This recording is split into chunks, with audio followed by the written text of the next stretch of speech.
Well, we were in the American camp for 2 or 3 days, just before D-Day, and I think it was on the 4th we were put on lorries and were taken down to Southampton, where we saw all these ships in the harbour. There was hundreds of ships in the harbour.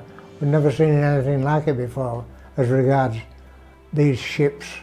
Myself, I'd never seen a canoe, never mind a ship same as these, the size of these that were in Southampton Harbour. Anyway, we had to board these ships. There was some American ships called Liberty ships, and compared to our ships, which were put together with rivets, the Liberty ships were all welded together, and we boarded these ships. We were directed to different parts of the ships below decks, to where our bunks and sleeping quarters were.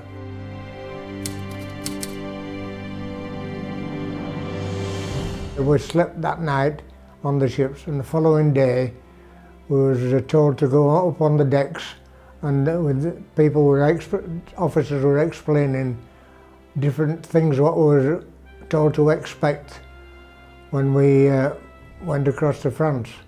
And one demonstration was a Dakota that flew over the harbour, and with the black and white stripes on them, and the officer had told us that if we heard any planes and looked up and there were stripes on the fuselages, we recognised those as British airplanes.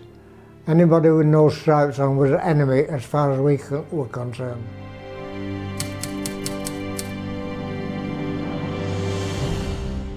I think it was about 3 o'clock, 3:30 in the morning. The alarm sounded for a wake-up call, and we were directed to the mess on the ship, where we had our breakfast, which consisted of a corned beef sandwich, Scotch porridge, and a mug of steaming tea, and we all allotted a tot of rum, which I later thought would give us a bit of courage, sort of thing, you know. Anyway, then we went back down to the bunks, collected all our gear, and got dressed ready to go up on the top deck. And we all formed up on the top deck. And when the signal was given, we started to clamber down the scramble nets at the side of the big ship into the assault craft.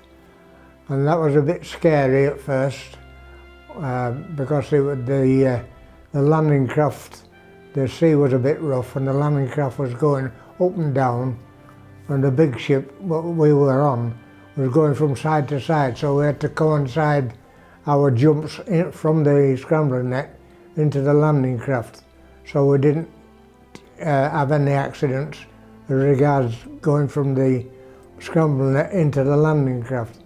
And I think more or less everybody on our craft got down safely onto the landing craft. Well, we set off from the main ship in the landing craft.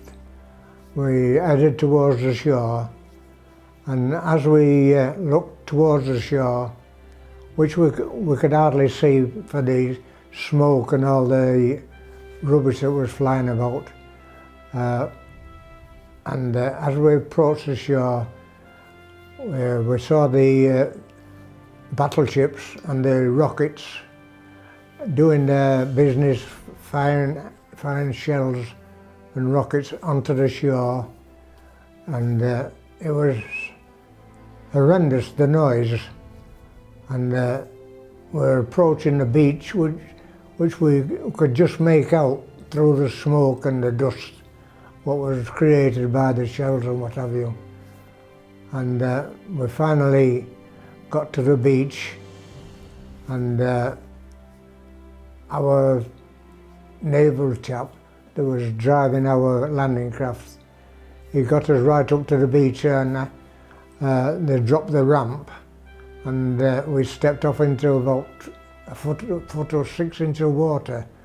But when we looked round other landing craft, they'd somehow, there was some like a strong current under the sand there, and over the years it had built up like little ramps of sand under the water, and some of the landing craft hit some of these ramps, and they thought they'd landed on the beach, and they dropped the ramps, and the chaps just walked off thinking they was on the beach, and they're dropping into 10 foot, 15 foot of water with all the gear on. And there were quite a few of those landing craft did that, and those chaps were lost because they had no chance with all the stuff they were carrying. It took them right down, and they really had no chance of survival. And we realised later on that when we heard about these chaps, you know, it really shook us up. That we were very lucky to have got on the beach without that kind of accident.